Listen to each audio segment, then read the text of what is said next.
मेरा नाम शिवानंद है और मेरे पिता का नाम केशव राम है। मैं पिछले 5 सालों से कार्यदेव मंदिर में रह रहा हूँ और उसी के दौरान मैं बीच बीच में 2-2 महीने करके ऐसे हरिद्वार में भी रहता था, वहाँ भी रहता था, यहाँ भी समय देता था और मैं ज्योतिष और पूजन पाठ इत्यादि का कार्य करता हूँ। मंदिर में बहुत से दर्शनार्थी दर्शन करने आते हैं, जिसमें राघवेंद्र वाजपेयी नाम के एक पत्रकार भी आते थे और प्रतिदिन आने के कारण रोज़ मुलाकात होने से हमारी उनकी दोस्ती हो गई। और पिछले 2 महीने पहले एक दिन शाम को उन्होंने हमारी आपत्तिजनक वीडियो या फोटो बना ली, जिसके बाद उन्होंने हमको ब्लैकमेल करना चालू कर दिया। 20 लाख की डिमांड की और हमारे संग जब उसको जबरदस्ती समझ बनाने की कोशिश की, डिमांड की। मैंने उनको पैसे भी देने के लिए कुछ पैसा पूंजी जोड़कर उनको देने के लिए भी कहा, तो उन्होंने यही कहा कि नहीं, हम 20 लाख से ऊपर कम नहीं लेंगे। तो हमारे मन में ये भी आया कि हम संबंध बना लें या पैसे भी दे दें, तो उसके बाद भी अगर उनको ब्लैकमेल करते रहे, इसलिए उनको हम संभवतः रास्ते से हटाने का सोचने लगे। और मंदिर पे एक काकड़गंज का नाम का काकड़गंज में रहने वाला एक गद्दी नाम का एक लड़का आता रहता था। वो इस प्रकार के सब काम करता रहता था। गद्दी नाम था उसका, बिरादरी थी? गद्दी बिरादरी का एक लड़का आता रहता था, जिससे हमारी मुलाकात हुई। और फिर उससे हमें एक दिन रोड पे काकड़गंज रोड के पास मुलाकात हमने की और अपनी समस्या बताई। और तो हमने उसको रास्ते से हटाने की सब प्लानिंग की, जिसमें हमने उसको 4 लाख रुपए दिए। तो मुझसे मिले कैसे? फोन के माध्यम से। किससे फोन किया? सर, यात्रियों और राहगीरों के द्वारा हम लोग फोन जो है सर नंबर था, उस पर हमने कॉल किया, उसे मिलने के लिए हमने बुलाई। वो नंबर बताओ। सर नंबर नहीं पता, याद नहीं है सर, सर ने फाड़ के फेंक भी दिया। आगे बताओ, फिर क्या हुआ? और फिर हमने प्लानिंग की और उसको हमने 4 लाख रुपए दिए और वाजपेयी जी की फ़ोटो अपने फ़ोन के द्वारा उसके फ़ोन में क्लिक करवाई, पूरा का विकेट बताया कब कहाँ जाते, कैसे क्या रहते हैं। और उसके बाद उसने को समय दे दिया कि 2 महीने में काम रास्ते से हटा दिया जाएगा। फिर मुझे 8 तारीख को 4 बजे खबर मिली कि उनका एक्सीडेंट हो गया है।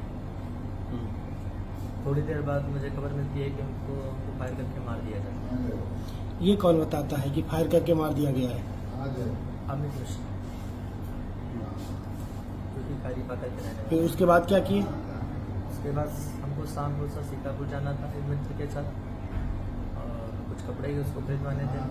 कपड़े खरीदवा के उसको सर उसके साथ सीतापुर फैशन होटल में रुके। 8 तारीख से पहले नहीं प्रयास किया उसको मारने का? सर उसने हमें समय दिया था 1-2 महीने, हमने बीच में संपर्क नहीं किया। जो यहाँ खुलासा बाबा का हो रहा है, इस पर हमको विश्वास नहीं हुआ, क्योंकि बातें तो अब ये क्या बताएं इसमें कि जो मतलब पहले ही बताया गया कि इन्होंने दुष्कर्म किया है, कुकर्म किया है शिष्य के साथ, बाबा ने देख लिया इसीलिए मरवा दिया गया। अब ये क्या बोल रहे हैं कि बाबा कर रहे थे, इन्होंने देख लिया। अब क्या सही है क्या गलत है ये नहीं जान पा रहे हैं। इसमें क्या मतलब छिपा, किस शख्स को बचाने के लिए इतनी साजिश रची जा रही है ये नहीं समझ पा रहे हैं। और पहले एसपी साहब ने बयान दिया कि न्यूज पे चलवाई खबर कि ये कुकर्म करता था, ये कुकर्मी था। फिर कुकर्म करते देखा गया, इसीलिए बाबा ने इनको देख लिया शिष्य के साथ, तो इनको मरवा दिया गया। और आज भी क्या बताया जा रहा है कि हमारे पति ने बाबा को देख लिया कि ये राज ना पता चल जाए, तो बाबा ने मरवा दिया। अब ये क्या सही इसमें क्या गलत है ये यही नहीं समझ में आ रहा है क्या सही। देखो बाबा कैसे थे, बाबा का कैरेक्टर कैसा था ये तो हम नहीं जानते कि बाबा कहाँ के रहने वाले थे, कि बाबा क्या जात थी उनकी, क्या यहाँ बदल के नाम करते थे, ये हमको नहीं पता है। इनका मंदिर का जाना यही था काम बस, क्योंकि पूजा करने जाते थे और बाबा से इनका कोई संबंध नहीं था। नहीं, ये हम नहीं कह सकते हैं कि बाबा का हाथ नहीं होगा, बाबा का सहारा लिया गया होगा, क्योंकि बाबा के पास इनका अक्सर इस टाइम तो आना जाना था। पूजा करने जाते थे तो सभी लोग जानते ही थे कि पूजा करने जाते ही है, तो बाबा का सहारा लिया गया होगा और बाबा को आगे कर दिया गया होगा और वो सब लोग अपने वो बच गए। वो दोषी तो अभी भी फरार ही है, दोषी को अभी नहीं पकड़ा गया। जो घोटाला चल रहा था, जिन भ्रष्टाचारियों के खिलाफ इतना पर्दाफाश किया गया, उनके बारे में कोई जांच चल ही नहीं, उन बिंदुओं पे कोई बात हो ही नहीं रही है। बस शुरू से लेके आखिरी तक बाबा ही देखे गए, क्योंकि बाबा हो कुछ भी हम नहीं जानते बाबा क्या है, मगर बाबा का काम ये हो नहीं सकता इतना बड़ा। बाबा किसी के सहारे, बाबा का सहारा लिया गया है।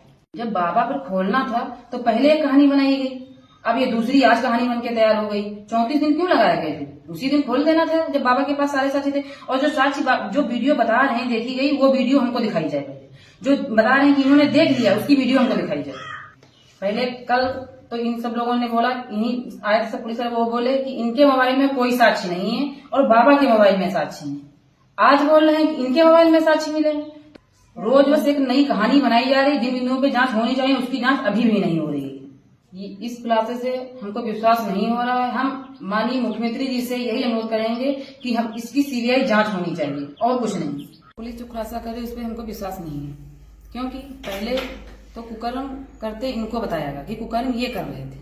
फिर थोड़े दिन, अब ये 34 दिन बाद ये पता लगाया है कि अब ये इन्होंने बाबा को देखा करते।